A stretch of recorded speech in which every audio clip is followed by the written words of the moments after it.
नमस्ते बच्चों, और सब ठीक है। हम लोग जो है कि इस पार्ट में पहली वीडियो आपके पास पहुंच चुकी है, दूसरी वीडियो है। आज हम लोग देखेंगे धातु और अधातु भाग 2। इसके पहले वीडियो में आप लोगों ने देखा था धातुओं के भौतिक गुणधर्म और अधातुओं के भौतिक गुणधर्म। कि धातुओं में जो है कि चमक पाई जाती है, धातुएं आघात वर्गनीय होती हैं, तन्यता का गुणधर्म पाया जाता है। मतलब जो धातुओं में पाया जा रहा था उसका उल्टा अधातु, मतलब वो सारे गुणधर्म उसमें नहीं पाए जाते। इसीलिए हम उनको धातु और अधातु के बाद में उसको डिवाइड किए थे। अब हम लोग देखेंगे कि धातुओं के रासायनिक गुणधर्म। लेकिन रासायनिक गुणधर्म देखने से पहले हम लोग थोड़ा सा देख लेंगे कि उपधातु क्या होता है। मतलब ऐसे भी कुछ धातुएं होती हैं जो धातु और अधातु के बीच की कड़ी होती है, अर्थात धातुओं के और अधातुओं के दोनों के गुणधर्म जो कि उसमें मिश्रित होते हैं। ऐसे धातुओं को हम लोग जो है कि उपधातु के नाम से जानते हैं। यहाँ पर आपको दिया हुआ है जैसे आर्सेनिक, सिलिकॉन, जर्मेनियम, एंटीमनी जैसे कुछ तत्वों के गुणधर्म धातु और अधातु के बीच के होते हैं। ऐसे तत्वों को हम लोग क्या कहते हैं, उपधातु कहते हैं। मतलब इसमें धातु और अधातु के गुणधर्म जो कि पाए जाते हैं, और इसीलिए इसको हम लोग उपधातु के नाम से जानते हैं। तो ये उपधातु था। अब हम लोग देखेंगे कि धातुओं का गुणधर्म अर्थात रासायनिक गुणधर्म क्या होता है। इसके पहले हम लोगों ने भौतिक गुणधर्म देख चुके हैं। तो रासायनिक गुणधर्म में हम लोग सबसे पहले इलेक्ट्रॉनिक स्वरूपण देखेंगे कि इलेक्ट्रॉनिक स्वरूपण होता क्या है। आपको मालूम होगा कि इलेक्ट्रॉनिक स्वरूपण सभी तत्वों के रासायनिक क्रियाओं का आधार होता है। अधिकांश धातुओं के वायतम कक्षा परमाणुओं की वायतम कक्षा में इलेक्ट्रॉनों की संख्या कम अर्थात 3 तक होती है। देखिए, अर्थात मैंने बताया था कि तत्वों के जो इलेक्ट्रॉनिक स्वरूपण के आधार पर उनकी कार्यशीलता निर्भर करती है। कि तत्वों की जो वायतम कक्षा होती है उसमें इलेक्ट्रॉनों की जो संख्या है वो कम होती है, अर्थात ज़्यादा से ज़्यादा 3 तक होती है। जितना अधिक उसके अंदर रहेगा उतना जो है कि उसकी क्रियाशीलता क्या होगी, कम। तो हम लोग देखेंगे जैसे सोडियम है, पोटेशियम, सोडियम है, मैग्नीशियम है, एल्युमिनियम, ये सब धातुएं, इनकी वायतम कक्षाओं में इलेक्ट्रॉनिक स्वरूपण के आधार पर इलेक्ट्रॉनों की संख्या यहाँ पर आपको दिया हुआ है। जैसे यहाँ पे देखिए तत्व, परमाणु क्रमांक और इलेक्ट्रॉनिक स्वरूपण। अब तत्व में देखिए सोडियम में जो है कि 11 है परमाणु क्रमांक है, यहाँ पे आपको दिया हुआ है। मैग्नीशियम का 12 है, एल्युमिनियम का 13 है, ये परमाणु क्रमांक है। अब इसी के आधार पे इनके इलेक्ट्रॉनिक स्वरूपण यहाँ पे निश्चित किया गया है। कि आपको मालूम होगा, मैंने आपको पहले बताया था कि मान लीजिए कि ये परमाणु है, ये इसकी कक्षा है। पहली जो कक्षा होती है सोडियम का देख लीजिए, यहाँ पे ये सोडियम है, सोडियम धातु है। सोडियम की जो पहली कक्षा आप लोग को मालूम होगा उसमें 2 इलेक्ट्रॉन पाए जाते हैं। ये मान लो आप इसकी जो है पहली कक्षा है, एक ये है और एक ये, इसमें 2 इलेक्ट्रॉन। अब उसके बाद की जो कक्षा आती है उसमें 8 इलेक्ट्रॉन है, 1 2 3 4 5 6 7 और ये 8 इलेक्ट्रॉन। और इसकी जो वायतम कक्षा है इसमें 1 इलेक्ट्रॉन होती है। इसकी वायतम कक्षा में 1 इलेक्ट्रॉन है, ये इसका इलेक्ट्रॉनिक स्वरूपण है। इसकी पहली कक्षा में 2 इलेक्ट्रॉन, दूसरी कक्षा में 8 इलेक्ट्रॉन और अंतिम कक्षा में केवल 1 इलेक्ट्रॉन होता है। और इसकी वायतम कक्षा यही इसकी संयोजकता होती है कि इसके वायतम कक्षा में केवल 1 इलेक्ट्रॉन है। यही हाल जो है कि मैग्नीशियम का भी है।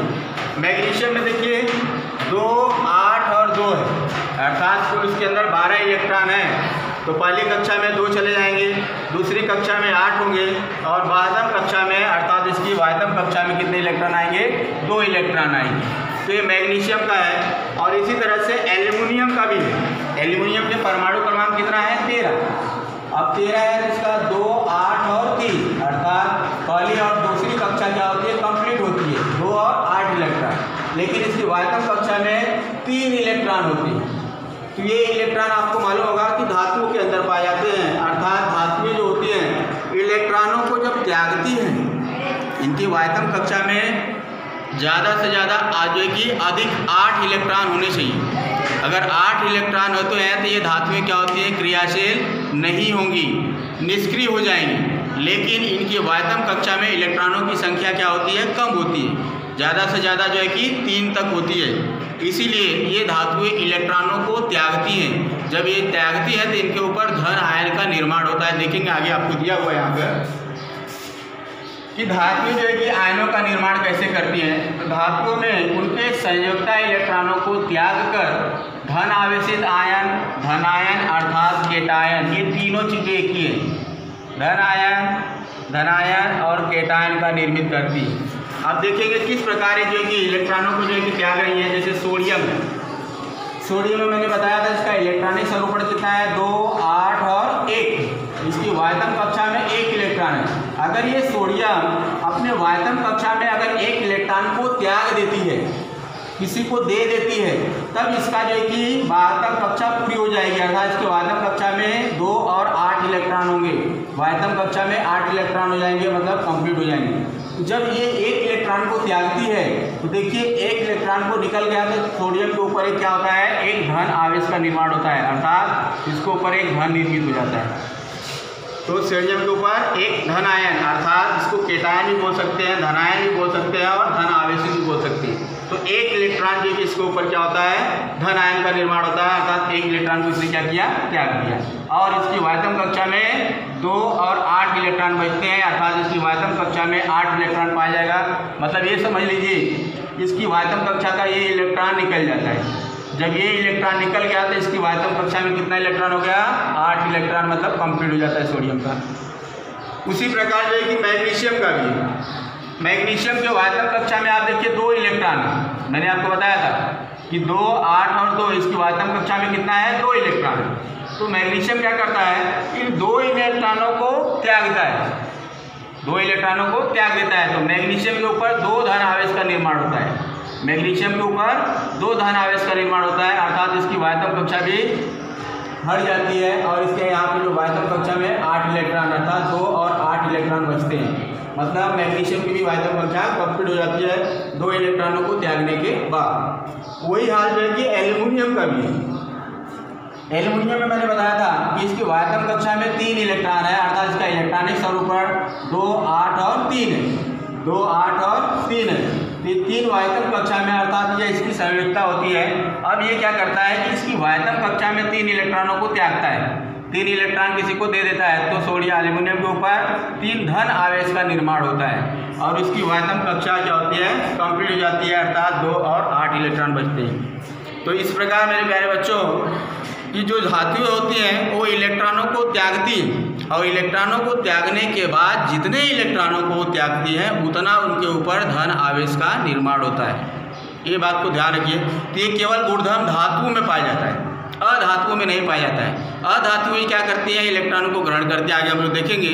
तो इस प्रकार इनका इलेक्ट्रॉनिक स्वरूपण है कि धातुएं जो है कि इलेक्ट्रॉनों को त्यागती हैं, जितने इलेक्ट्रॉन को त्यागेंगी उतना उनके ऊपर धन आवेश का निर्माण होगा। अब हम देखेंगे कि धातुएं जो है कि ऑक्सीजन के साथ अभिक्रिया करती हैं तो क्या निर्मित होती है। तो ऑक्सीजन के साथ संयोग होकर ऑक्साइड निर्मित होते हैं, अर्थात धातुएं ऑक्सीजन के साथ संयोग करती हैं तो उनके ऑक्साइड का निर्माण करती है, अर्थात धातु जो है ऑक्सीजन के साथ संयोग करती है, अर्थात धातु प्लस ऑक्सीजन, और निर्मित क्या होता है, धातुओं का ऑक्साइड, धातुओं का ऑक्साइड बनता है। जैसे अभी देख लीजिए, जैसे ये सोडियम है, सोडियम जो है ऑक्सीजन के साथ संयोग करती है, क्या बना लेती है, सोडियम ऑक्साइड, अर्थात सोडियम ऑक्साइड, 2 सोडियम है 2 ऑक्सीजन भी। तो इस प्रकार जो है कि सोडियम का अर्थात जो है कि धातु ऑक्सीजन के साथ संयोग होकर सोडियम ऑक्साइड बनता है। मैग्नीशियम का ऑक्सीजन के साथ संयोग होता तो मैग्नीशियम ऑक्साइड बनेगा। एल्युमिनियम का ऑक्सीजन के साथ संयोग होता तो एल्युमिनियम ऑक्साइड बनेगा। तो इस प्रकार धातुएं जो है कि ऑक्सीजन के साथ अभिक्रिया करके उनके ऑक्साइड बनाती हैं, अर्थात धातु प्लस ऑक्सीजन, धातु का ऑक्साइड तैयार होता है। अब उसी प्रकार जो धातुओं के ऑक्साइड हैं वो क्षारीय होती है, धातुओं के जो ऑक्साइड हैं वो क्या होते हैं, क्षारीय होते हैं। धातुओं के ऑक्साइडों की अम्ल के साथ अभिक्रिया होने पर लवण और पानी का निर्माण होता है। क्षारीय धातुओं के जो ऑक्साइड है, मैंने बताया था प्यारे बच्चों, ये क्षारीय होते हैं और क्षारीय होते हैं। तो क्षारीय होने के साथ साथ जब इनका जो है कि अभिक्रिया होती है तब क्या निर्मित होता है, लवण और पानी का निर्माण होता है। देखिए हम लोग देखेंगे कि धातुओं के ऑक्साइड प्लस अम्ल, धातुओं के ऑक्साइड को हम लोग अम्ल के साथ अभिक्रिया कराते हैं तब क्या बनता है, लवण और पानी का निर्माण होता है। ये आपको मालूम होना चाहिए कि धातुओं के जो ऑक्साइड है वो क्षारीय होते हैं और जब अम्ल के साथ अभिक्रिया करते हैं तब लवण और पानी बनते हैं। आगे हम लोग देखेंगे। और दूसरी बात आपको दिया है कि अम्ल के साथ जब इनकी अभिक्रिया होती है तब क्या होता है, अधिकतर धातुओं के तनु अम्ल के साथ अभिक्रिया होने से धातुओं के लवण निर्मित होते हैं और हाइड्रोजन गैस क्या होती है, मुक्त होती है। धातुओं का अगर हम लोग अम्ल के साथ अगर अभिक्रिया कराते हैं तो धातुओं का अम्लों के साथ अभिक्रिया होने के बाद उनके लवण बनते हैं और हाइड्रोजन गैस क्या होती है, मुक्त होती है। तो यहाँ पर आपको दिया है, इसका समीकरण भी है कि धातु प्लस तनु अम्ल, धातु और तनु अम्ल जिसको हम लोग बोलते हैं लवण और हाइड्रोजन गैस क्या होती है, मुक्त होती है। ये अम्ल के साथ अभिक्रिया होने से इसका जो है कि निर्माण होता है कि धातु जो है कि तनु अम्ल के साथ अभिक्रिया करके लवण और हाइड्रोजन गैस मुक्त करती है। तो ये इनका क्या है, रासायनिक गुणधर्म। रासायनिक गुणधर्म में मैंने आपको बता दिया था, इलेक्ट्रॉनिक स्वरूपण, आयनों की निर्मिति, उसके बाद ऑक्सीजन के साथ अभिक्रिया और अम्ल के साथ अभिक्रिया, ये सारी चीज़ें जो है कि हम लोगों ने धातुओं के बारे में देखा। अब इसी तरह से अधातुओं का भी होता है कि अधातुएं जो होती हैं उनका रासायनिक जो गुणधर्म है अर्थात इलेक्ट्रॉनिक स्वरूपण देखेंगे। यहाँ पर भी देखिए अधिकतर अधातुओं के संयोजकता कक्षा में इलेक्ट्रॉनों की संख्या 4 से और 7 तक होती है, अर्थात 4 से अधिक और 7 से मतलब 7 तक होती है, 7 फिक्स है। जैसे यहाँ पर देखिए तत्व, परमाणु क्रमांक और इलेक्ट्रॉनिक स्वरूपण। अब देखिए नाइट्रोजन, ऑक्सीजन और क्लोरीन, नाइट्रोजन, ऑक्सीजन और क्लोरीन, इनके परमाणु क्रमांक कितने हैं, 7, 8 और 17। नाइट्रोजन का जो परमाणु क्रमांक 7 है, ऑक्सीजन का परमाणु क्रमांक 8 है और क्लोरीन का परमाणु क्रमांक कितना है, 17 है। अब यहाँ पर देखिए इलेक्ट्रॉनिक स्वरूपण इनका क्या है। इलेक्ट्रॉनिक स्वरूपण में अगर देखेंगे तो पहली कक्षा में इसके 2 इलेक्ट्रॉन और वायतम कक्षा में इसके 5 इलेक्ट्रॉन, अर्थात 5 और 2 को जोड़ते हैं तो 7 इलेक्ट्रॉन होते हैं। पहली कक्षा में 2 और दूसरी कक्षा में 5 इलेक्ट्रॉन है। और ऑक्सीजन का अगर देखेंगे तो 8 है यहाँ पर, तो पहली कक्षा में इसके 2 इलेक्ट्रॉन है और उसकी वायतम कक्षा में 6 इलेक्ट्रॉन है। क्लोरीन में 17 है, इसकी पहली कक्षा में 2 है, दूसरे में 8 है और अंतिम कक्षा में 7 इलेक्ट्रॉन है। मतलब इनकी अगर वायतम कक्षा की अगर बात करें तो इनकी वायतम कक्षा क्या होती है, अपूर्ण होती है। अब इसके लिए क्या करती हैं, किसी से इलेक्ट्रॉनों को ग्रहण करती है, अर्थात हम लोग आगे देखेंगे कि ये लोग जो है कि आयन की निर्मिति कैसे करते हैं। जिस तरह से आप लोगों ने देखा था कि धातुएं इलेक्ट्रॉनों को त्यागती हैं, क्योंकि धातुओं के पास 1, 2 और 3 मतलब बहुत कम इलेक्ट्रॉन इनकी वायतम कक्षा में थे, इसीलिए अपने इलेक्ट्रॉनों को त्याग कर जो कि अपना आश्रय क्या करती है, पूरा करती है। लेकिन धातुओं के अधातुओं की वायतम कक्षा में इलेक्ट्रॉनों की संख्या ज़्यादा होती है, अर्थात 4 या 4 से अधिक होती है। अब ये इलेक्ट्रॉनों को त्यागती नहीं है बल्कि किसी से इलेक्ट्रॉन को ग्रहण करती है या साझेदारी करती है। हम लोग देखेंगे आगे, आपको दिया हुआ है यहाँ पे कि अधातुओं में उनकी संयोजकता कक्षा में इलेक्ट्रॉन ग्रहण करके ऋण आवेशित आयन या एनायन की निर्मिति करती है। ऋण आवेशित, ये ध्यान देना है, इलेक्ट्रॉनों को ग्रहण करने के बाद ये निर्मित होते हैं और एनायन की निर्मिति करती है। जितने इलेक्ट्रॉन को, जैसे मैंने आपको तत्व में बताया था कि जितना इलेक्ट्रॉनों को त्यागते हैं उतना उनके ऊपर धन आयन होता है। तो लेकिन अधातु क्या करती है, जितने इलेक्ट्रॉनों को ग्रहण करेंगे उतना इनके ऊपर ऋण आयन का निर्माण होगा। देखिए जैसे क्लोरीन है, अब क्लोरीन में देखिए कुल इलेक्ट्रॉन कितने हैं, 17 हैं, 2, 8 और 7। इसकी पहली कक्षा में 2 इलेक्ट्रॉन है, दूसरी कक्षा में 8 है और अंतिम कक्षा में इसके 7 इलेक्ट्रॉन है। अर्थात 1 इलेक्ट्रॉन इसको और अगर मिल जाता तो इसकी वायतम कक्षा कंप्लीट थी। लेकिन यह क्या करते हैं, अब किसी से इलेक्ट्रॉनों को ले लेते हैं। तो क्लोरीन क्या करता है, 1 इलेक्ट्रॉन को लिया, इसलिए इसके ऊपर एक ऋण आयन का निर्माण हो गया। अब इसकी वायतम कक्षा में कितना इलेक्ट्रॉन हो गए, 2, 8 और 8, मतलब इसकी वायतम कक्षा क्या होती है, कंप्लीट हो जाती है, अर्थात एक इलेक्ट्रॉन को ग्रहण करती है, इसलिए एक इलेक्ट्रॉन इसके ऊपर ऋण आवेश का निर्माण होता है। वही हाल जो है कि ऑक्सीजन का है। ऑक्सीजन की वायतम कक्षा में 6 इलेक्ट्रॉन है, अर्थात इसको 2 इलेक्ट्रॉन की कमी है, और अगर 2 इलेक्ट्रॉन अगर इसको मिल जाएंगे तो इसकी वायतम कक्षा क्या होगी, कंप्लीट हो जाएगी। इसीलिए यह इलेक्ट्रॉनों को क्या करता है, ग्रहण करता है, और 2 इलेक्ट्रॉन ग्रहण करता है, इसकी वायतम कक्षा में 2 और 8 इलेक्ट्रॉन कंप्लीट हो जाती है। वही हाल जो है कि नाइट्रोजन का भी आपको यहाँ पे दिया है कि नाइट्रोजन की कुल इलेक्ट्रॉन कितने हैं, 7 हैं। अब इसकी वायतम कक्षा में 5 इलेक्ट्रॉन है, 2 इलेक्ट्रॉन की कमी पड़ती है, 3 इलेक्ट्रॉन की, इसलिए 3 इलेक्ट्रॉनों को ग्रहण करता है और उसकी वायतम कक्षा में 2 और 8 इलेक्ट्रॉन हो जाते हैं। तो इस प्रकार इनका इलेक्ट्रॉनिक स्वरूपण है। अब इसके बाद आपको दिया है कि अधातुएं ऑक्सीजन के साथ अभिक्रिया करके उनके ऑक्साइड की निर्मित करती हैं, अर्थात अधातु प्लस ऑक्सीजन और अधातुओं के ऑक्साइड, ठीक उसी प्रकार जैसे धातुओं का था कि धातुएं भी ऑक्सीजन के साथ अभिक्रिया करके क्या बनाते हैं, उनके ऑक्साइड बनाते हैं, अधातुएं भी ऑक्सीजन के साथ संयोग करके क्या करते हैं, उनके ऑक्साइड की निर्मित करते हैं। देखिए अधातुओं के ऑक्साइड कैसे होते हैं, अम्लीय होते हैं। आप लोगों ने देखा था कि धातुओं के ऑक्साइड क्षारीय होते हैं, लेकिन अधातुओं के ऑक्साइड कैसे होते हैं, अम्लीय होते हैं, और क्षारकों के साथ सहयोग करके घुलनशील लवण और पानी का निर्माण करते हैं, मतलब पानी और लवण तैयार होता है। जैसे यहाँ पर आपको मैंने दिया है कि कार्बन प्लस ऑक्सीजन का जब संयोग होता है तब क्या बनता है, कार्बन डाइऑक्साइड, मतलब ऑक्साइड बन गया। अब इस ऑक्साइड का जो है कि लवण के साथ अर्थात सोडियम हाइड्रोक्साइड के साथ अभिक्रिया होती है, carbon dioxide plus sodium hydroxide क्या बनता है, सोडियम कार्बोनेट और हाइड्रोजन पानी जो है कि मुक्त होता है। सोडियम कार्बोनेट क्या है, लवण है, और ये क्या है, पानी, मतलब लवण और पानी की निर्मित करते हैं। अब अधातुओं के ऑक्साइड पानी के साथ सहयोग करके अम्ल का निर्माण करते हैं। जितने भी अधातु हैं ये पानी के साथ जब अभिक्रिया करते हैं तब अम्ल का निर्माण होता है। यहाँ पे मैंने कुछ अम्लों के बारे में बताया है, जैसे कार्बन डाइऑक्साइड पानी के साथ अभिक्रिया करके क्या बनाता है, कार्बोनिक अम्ल H2CO3 कार्बोनिक अम्ल। सल्फर डाइऑक्साइड यह जो है कि पानी के साथ अभिक्रिया बना करके क्या लेता है, सल्फ्यूरिक अम्ल H2SO4, ये क्या है, सल्फ्यूरिक अम्ल है। मतलब जितने भी जो है कि ऑक्साइड है अधातुओं के पानी के साथ अभिक्रिया करते हैं तो अम्ल का निर्माण करते हैं। इसके बाद हम लोग मेरे प्यारे बच्चों देखेंगे राजधातु क्या होता है।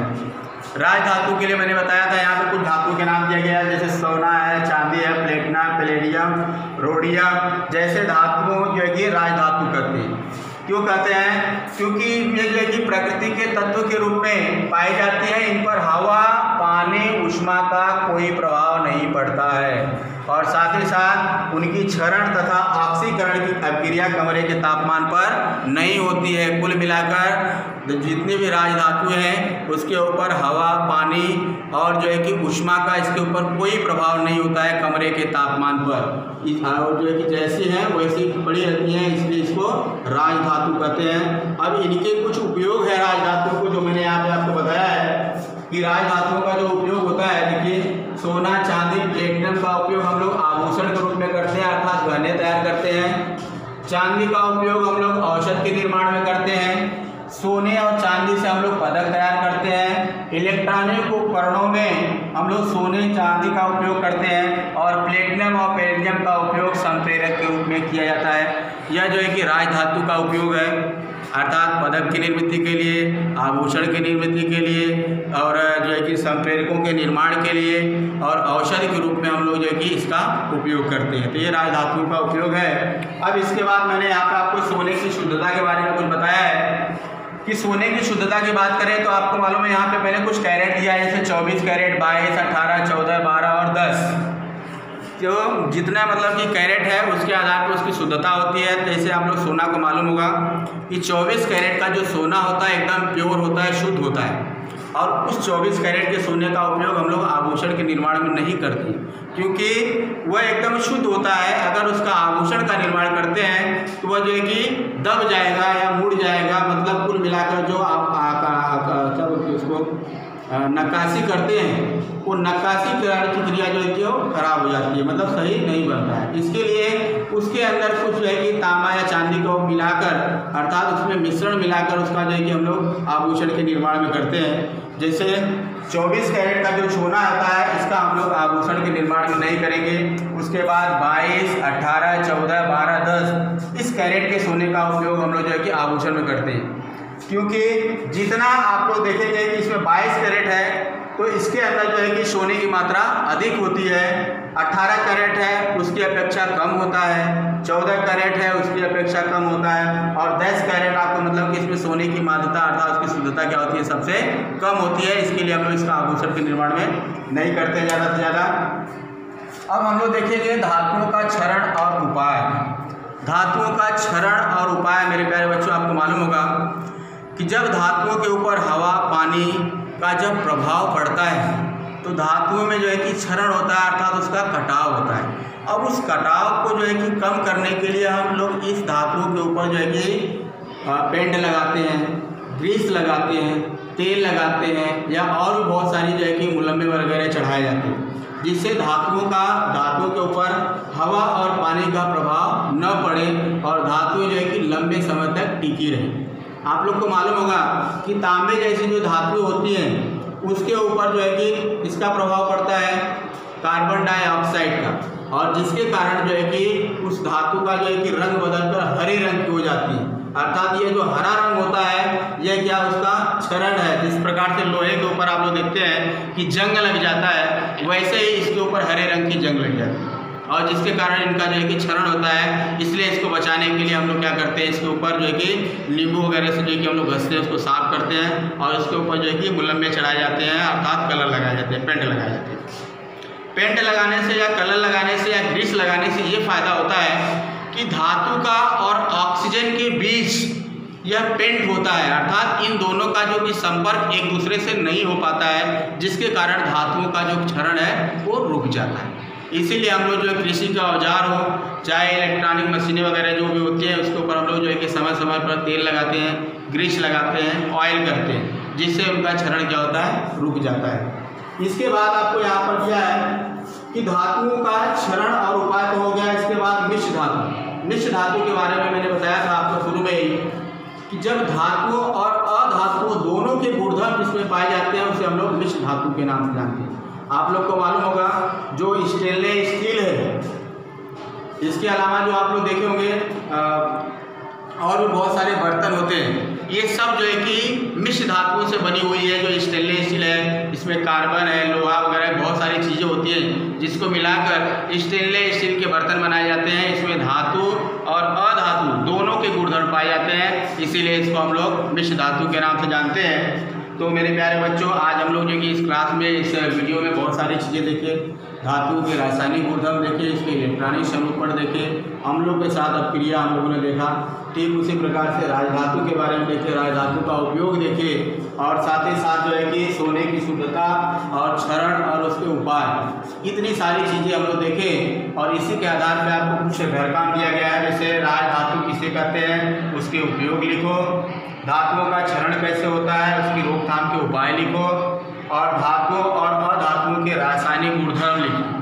तो इतने सारे आपको गृह कार्य हैं, तो इसको आप वीडियो को बार बार देखिए, और जितनी बार देखेंगे उतना आपको जो है कि फ़ायदा रहेगा। और साथ ही साथ जो घर काम दिए गए हैं शुक्रवार और शनिवार की वीडियो में जो है कि आप इसको ज़रूर शेयर कीजिए, जिससे पता चले कौन बच्चा घर काम कर रहा है कौन नहीं कर रहा है। इसी के साथ मैं अपनी वाणी को विराम देता हूँ। धन्यवाद।